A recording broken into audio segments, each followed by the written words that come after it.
प्रीतमपुर गांव में एक जमींदार रहते थे। उनका 8 वर्ष का एक बेटा था जिसका नाम विक्रम था। वह उम्र में छोटा जरूर था, लेकिन उसकी ठाठ में कोई कमी नहीं थी। वह राजा महाराजाओं की तरह बर्ताव किया करता था। हवेली के सारे नौकर विक्रम के इशारों पर नाचा करते थे। उसकी बात करने का अंदाज शाही था। विक्रम की मां यानी जमींदार की पत्नी का 6 माह पूर्व देहांत हो चुका था। जमींदार अपने बच्चे की जवाबदारी अकेले नहीं संभाल पा रहे थे, इसलिए वह दूसरी शादी करने का विचार करते हैं। गांव के पंडित जी उन्हें पहले ही कई रिश्ते दिखा चुके थे। उन्हीं में से एक अच्छी पढ़ी लिखी लड़की जमींदार को पसंद आती है। वह एक गरीब परिवार की लड़की थी। उसके पिताजी अपनी बच्ची के भविष्य के लिए एक बड़े घर में रिश्ता करना चाहते हैं और जमींदार एक बहुत बड़ी हवेली का मालिक होने के साथ साथ कई तरह के कारोबारों का भी मालिक था, जिसे देखकर लड़की के पिता एक बच्चे के बाप से अपनी बेटी की शादी करने को तैयार थे। दोनों की उम्र में लगभग 12 वर्ष का अंतर था। पंडित जी अच्छा मुहूर्त देखकर दोनों की शादी बड़ी धूमधाम से करवाते हैं। जमींदार की बहुत इज्जत थी, इसलिए शादी में पूरा गांव शरीक होता है। बारात में जमींदार का बेटा विक्रम भी घोड़े में बैठा होता है। वह देखने में बहुत सुंदर था। बारात में सभी उसे देख रहे होते हैं, लेकिन विक्रम को अपनी नई मां से मिलने की जल्दी होती है। बारात में सिर्फ वह उन्हें देख पाया था, अब वह उनसे मिलने का इच्छुक था। पहली बार अपनी सौतेली मां के घर आते ही विक्रम उनका राजसी स्वागत करता है। वह भी आते ही विक्रम को प्यार से गले लगा लेती है। जमींदार की नई पत्नी स्वभाव से बहुत शांत और सुशील थी। वह विक्रम को देखकर खुश हो जाती है। विक्रम बहुत प्यारा बच्चा था, इसलिए वह पहली ही नजर में उसे अच्छा लगने लगता है। वह विक्रम को एक सगी मां की तरह प्यार करने लगती है। विक्रम के जीवन में खुशियां आ चुकी थी और अपनी सौतेली मां के आने से विक्रम अपने पिता से भी ज्यादा खुश था। उसे अब अपनी सगी मां की कमी महसूस नहीं हो रही थी। उसका जीवन खुशहाल हो चुका था। एक दिन जमींदार सुबह सुबह बिना नाश्ता किए ही घर से निकल जाते हैं और दोपहर को वापस लौटते हैं, लेकिन बिना कुछ खाए पिए अपने कमरे में चले जाते हैं। कई घंटों तक जब उनके कमरे का दरवाजा नहीं खुलता तो उनकी पत्नी दरवाजा खटखटाती है। काफी देर तक दरवाजा खटखटाने पर भी अंदर से किसी की आहट सुनाई नहीं देती।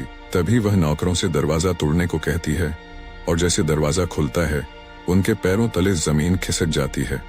जमींदार फांसी के फंदे से लटक रहे होते हैं और उनके बिस्तर पर एक चिट्ठी रखी होती है। इतनी कम उम्र में बेचारी का सुहाग उजड़ चुका था। अपने पिता की मौत की खबर सुनकर विक्रम को गहरा आघात पहुंचता है। वह मानसिक तौर पर हतोत्साहित हो जाता है। अभी अभी उसके जीवन में सौतेली मां के रूप में खुशियां आई थी, लेकिन अब उसके सिर से पिता का साया हट चुका था।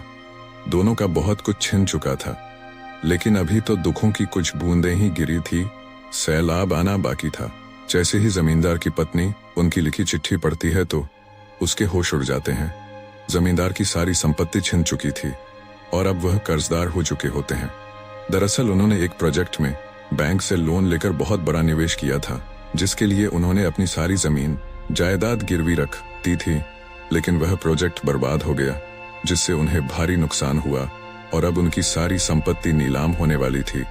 विक्रम अनाथ के साथ साथ गरीब भी हो चुका था। जमींदार की मौत के कुछ दिनों के बाद ही इनकी सारी संपत्ति नीलाम कर दी जाती है और इन्हें सारे कारोबार के साथ साथ हवेली को भी छोड़कर जाना पड़ता है। विक्रम और उसकी सौतेली मां बेघर हो चुके थे। लड़की के पिता उसकी दूसरी शादी का विचार कर रहे थे, लेकिन वह अपने बच्चे से बहुत प्यार करती थी। वह उसे अकेला छोड़कर जिंदगी नहीं बसाना चाहती थी, इसलिए वह अपने पिता के घर नहीं जाती। लड़की के सारे रास्ते बंद हो चुके थे, लेकिन गांव के लोगों की मदद से उन्हें इतने पैसे तो मिल चुके थे कि वह कुछ महीने किराए के घर में गुजार सकें। विक्रम की सौतेली मां पढ़ी लिखी थी। वह शहर जाने का फैसला करती है और थोड़ा बहुत सामान लेकर अपने बच्चे के साथ बस से शहर चली जाती है। शहर पहुंचकर वह एक झुग्गी झोपड़ी में कमरा किराए से लेती है और वही अपने बच्चे के साथ रहने लगती है। घर का खर्च चलाने के लिए वह गली गली खिलौने बेचने का काम शुरू कर देती है और उसी से अपने बच्चे का गुजारा करने लगती है। विक्रम को गरीबों वाली जिंदगी पसंद नहीं आ रही थी। उसे खाने को 2 वक्त की रोटी तक ढंग से नसीब नहीं हो रही थी। कई बार विक्रम को कचरे से खाना उठाकर खाना पड़ता है। विक्रम के सारे ठाठ जा चुके थे और वह अपनी बेसहारा मां के साथ शहर में दर दर की ठोकरें खाने आ चुका था। धीरे धीरे उसे गरीबी में जीने की आदत होने लगती है। विक्रम को जो मिलता वह वही खा लेता। विक्रम को रह रहकर अपने पिता की याद आती है, क्योंकि पिता की राज में उसे 56 भोगों से सुशोभित भोजन प्राप्त होता था, लेकिन आज वह एक एक निवाले के लिए तरस रहा है। एक दिन विक्रम रास्ते में किसी से खाना मांग रहा होता है। तभी रास्ते से गुजर रही कार में बैठा एक व्यक्ति उसे पहचान लेता है, क्योंकि वह कई बार विक्रम के पिताजी से मिलने हवेली जा चुका था। वह विक्रम के पास पहुंचकर अपनी कार रोक देता है और गाड़ी से उतरकर विक्रम से उसके हालातों की वजह पूछता है। बड़े दिनों बाद विक्रम से किसी ने उसके हालातों पर चर्चा की थी। अचानक विक्रम फूट फूट कर रोने लगता है। वह उन्हें अपना समझकर सारा दुख बयान कर देता है। यह व्यक्ति एक बहुत बड़े व्यापारी थे और वह जमींदार को अपना अच्छा दोस्त समझते थे, लेकिन व्यापारिक यात्राओं के कारण कई सालों से वह जमींदार से मिल नहीं पाए थे। जैसे ही उन्हें जमींदार की मौत का पता चला तो उन्हें भी बहुत बड़ा झटका लगा। वह विक्रम से कहते हैं, तुम लोग इस समय कहाँ रह रहे हो बेटा? विक्रम उन्हें अपनी झोपड़ी में ले जाता है और अपनी माँ से मिलाता है। वह उनकी कुछ मदद करना चाहते हैं, इसलिए कुछ पैसे निकालकर विक्रम की माँ के हाथों दे देते हैं। लेकिन वह खिलौनों से इतना कमाने लगी थी कि अब वह किसी का एहसान नहीं लेना चाहती थी। जैसे ही इन्हें पता चलता है कि विक्रम की माँ खिलौने बेचती है, वह खुश हो जाते हैं, क्योंकि इत्तेफाक से इनकी भी एक खिलौनों की फैक्ट्री है और इन्हें एक अच्छी सेल्स गर्ल की तलाश थी।